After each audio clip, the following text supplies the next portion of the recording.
bienvenue sur Champ de Conscience. Ensemble, brisons le voile des apparences et explorons les secrets de la conscience et de la réalité.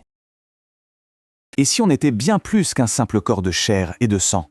D'anciennes traditions un peu partout dans le monde parlent d'une sorte d'architecture invisible qui nous compose.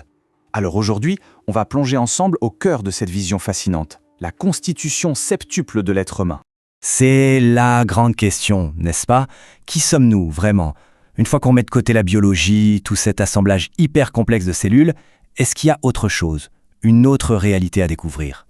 Eh bien, les anciennes doctrines ésotériques, elles ont une réponse assez claire là-dessus. Pour elles, l'être humain, c'est beaucoup plus que son enveloppe de chair. C'est une entité complexe, multidimensionnelle. On entend souvent parler de la fameuse trinité esprit, âme, corps. Mais pour avoir une vision plus fine, plus détaillée, on parle d'une structure en 7 niveaux. Et tout ça repose sur un principe universel, le fameux « ce qui est en haut est comme ce qui est en bas ». L'idée, c'est que l'être humain, le microcosme, est en fait un miroir de l'univers, le macrocosme. Notre structure intérieure serait le reflet de la grande architecture cosmique. Et le point commun, le chiffre magique qui relie les deux, c'est le 7. C'est la clé qui va nous permettre de comprendre la suite. Alors, pour y voir plus clair, on va décomposer cette structure en 2 grandes parties. On commence par le plus concret, le plus tangible, ce qu'on appelle le quaternaire inférieur. C'est en quelque sorte notre véhicule pour l'expérience terrestre. La partie de nous qui naît, vit et puis s'en va. Allez, on commence par le premier niveau, le plus évident, celui qu'on connaît tous les jours. C'est la base, le socle sur lequel tout le reste est construit. Et c'est bien sûr le corps physique, ou Stula Sharira. C'est notre ancre dans le monde matériel. Mais ce qui est fascinant, c'est que ce corps qui nous paraît si solide est en fait en changement constant. Et là, petite info assez dingue, les anciennes traditions, comme la science moderne, s'accordent à dire que la totalité de nos cellules se renouvelle tous les 7 ans. Notre corps n'est pas une statue, c'est plutôt une rivière. D'accord, mais qu'est-ce qui anime toute cette matière? Qu'est-ce qui fait que ce corps n'est pas juste un tas de poussière inerte? C'est là qu'intervient le deuxième principe. Il s'agit du corps éthérique. Il faut l'imaginer comme une sorte de double énergétique. Un plan, un moule invisible qui donne sa forme au corps physique et surtout qui l'alimente en énergie. C'est le véhicule du prana, la force vitale universelle. Sans lui, notre corps physique ne serait qu'une coquille vide. Bon, on a la matière, on a l'énergie vitale. Maintenant, on monte d'un cran et on entre dans un univers beaucoup plus coloré et agité. Le troisième principe, c'est le grand théâtre de notre vie intérieure. C'est le corps astral, ou Kamarupa. Alors là, c'est le grand 8. C'est le siège de toutes nos émotions, de nos désirs, de nos passions. La joie, la colère, l'amour, la peur, tout ça, ça vibre et ça vit dans ce corps. C'est notre moteur passionnel, avec tout ce que ça implique. Ok, récapitulons, on a le corps, l'énergie et les émotions. Qu'est-ce qui manque pour compléter le portrait de notre personnage terrestre? Eh bien, il manque l'instance qui essaye de mettre un peu d'ordre dans tout ça. Et c'est le quatrième principe, le mental inférieur, ou Kamamanas. Ça, c'est notre intellect de tous les jours, celui qui est connecté à notre cerveau. Il raisonne, il analyse, il calcule, il traite les informations qui viennent de nos 5 sens. Bref, c'est l'outil qui nous aide à nous débrouiller dans la vie concrète. Et voilà, là on arrive à un point absolument crucial. Ces 4 couches qu'on vient de décrire, le physique, l'éthérique, l'astral et ce mental inférieur, forment ensemble ce qu'on appelle la personnalité. C'est notre avatar, notre costume pour cette vie-ci. Mais, et c'est un grand mais, ce n'est pas tout ce que nous sommes. Il y a autre chose, une partie immortelle, l'âme. On bascule maintenant dans la deuxième partie, la triade supérieure. Là, on change la dimension.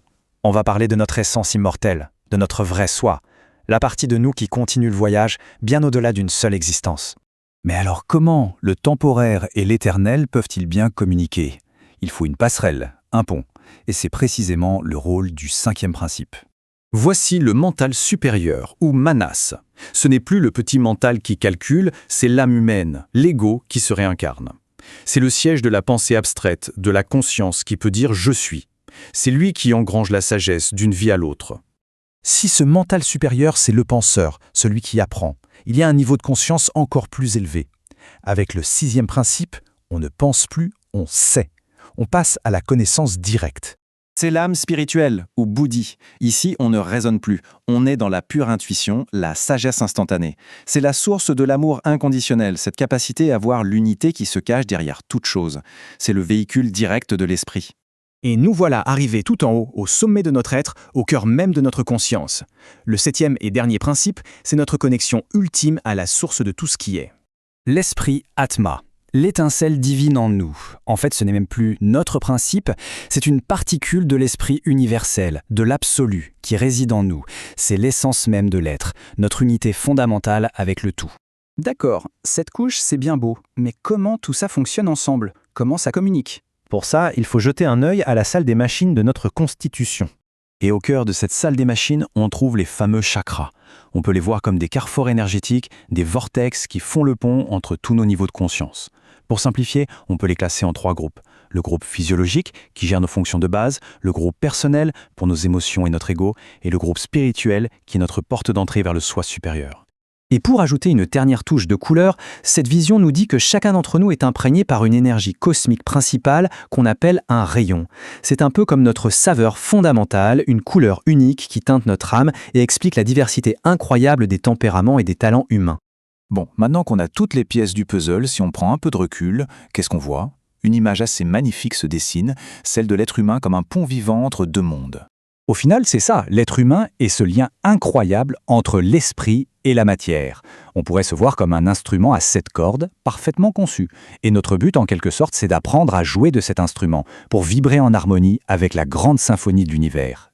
Ce qui nous laisse avec une dernière question, une question à méditer. Si on est vraiment tout ça, si on possède vraiment ces 7 dimensions, alors, au quotidien, dans quelle partie de nous-mêmes choisit-on de vivre ?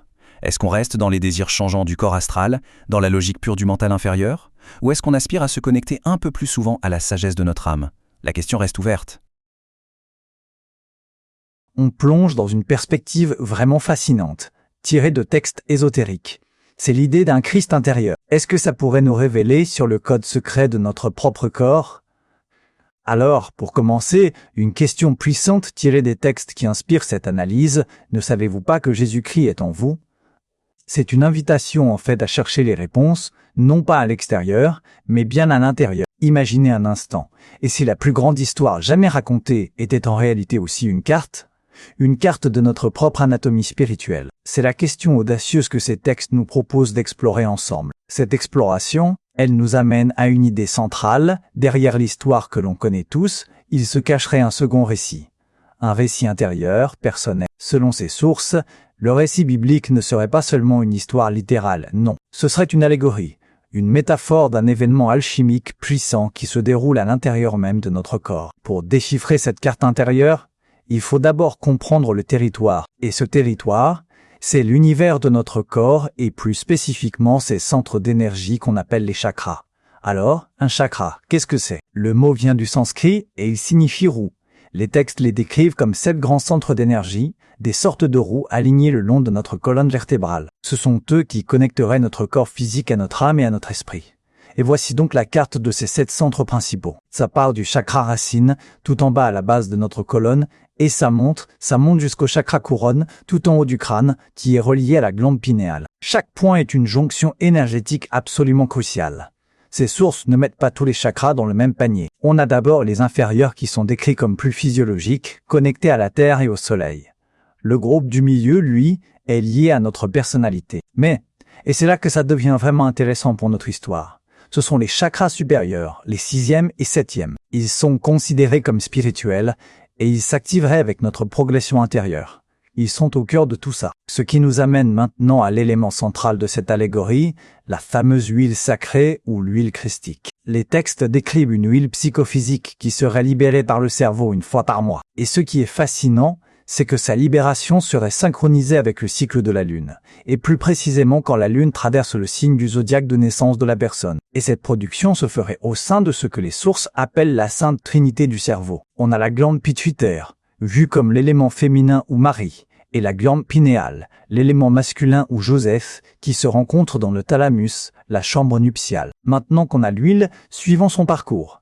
C'est vraiment ici que l'analogie avec le récit biblique prend tout son sens et se transforme en un véritable voyage alchimique intérieur. Ce voyage se déroule en 5 étapes clés. Tout commence par la naissance, la sécrétion de cette huile sacrée. Ensuite, c'est la descente le long de la colonne vertébrale, symboliquement appelée le jardin, jusqu'à l'os du sacrum. Là, l'huile se repose, c'est ce qu'on appelle la grotte. Si, et seulement si elle est préservée, alors commence l'ascension. Et pour finir, l'illumination. L'essence transformée atteint le cerveau et active une conscience supérieure. Dans ce processus, il y a 2 chiffres symboliques qui sont essentiels. Le tout premier, c'est le 3, et là, le parallèle est saisissant. Tout comme Jésus serait resté 3 jours dans le tombeau. Cette huile sacrée repose dans l'os du sacrum, le tombeau de notre corps, pendant à peu près 3 jours avant son ascension potentielle. Après le 3, un autre chiffre symbolique est au cœur de cette carte anatomique, le 33. Ici, si on met les deux récits côte à côte, la correspondance devient limpide. La naissance de Jésus par Marie et Joseph, c'est une métaphore de la sécrétion de nos glandes pituitaires et pinéales. Sa descente du ciel, c'est l'huile qui descend la colonne. Sa mort de 3 jours dans la grotte, c'est l'huile qui se repose dans le sacrum. Et la crucifixion à 33 ans, eh bien, c'est l'huile qui remonte les 33 vertèbres de la colonne pour atteindre le thalamus. Le récit biblique devient une véritable carte anatomique et spirituelle. Bon, on a vu la théorie, passons maintenant à la pratique.